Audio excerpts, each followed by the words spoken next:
Dövlət Yol Polis İdarəsinin baş leytenantı Əhmədov. Bəli, eşidirəm. Sənədlərə o zəhmət olmasa. Bura reis, mən sənətdən. Mənə bu sürücülük vəsiqəsi, bu maşının sənədləri zadı, dərman kutusu. Bax, dərman kutusu da var, alov söndürən də var. Bəs mankafonun var, Mikrofon? Ha, mikrofon var. oyun havaları var. Var. Bunda bir dənə oyun arabası qoy zəhmət olmasa. Ha, Balaca səs ver. verdi.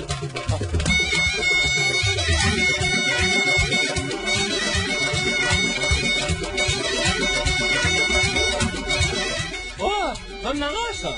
Sən narışın yəni yox. Heç olmasa, görsən oynayacağım, bir şabaş olsa ver da.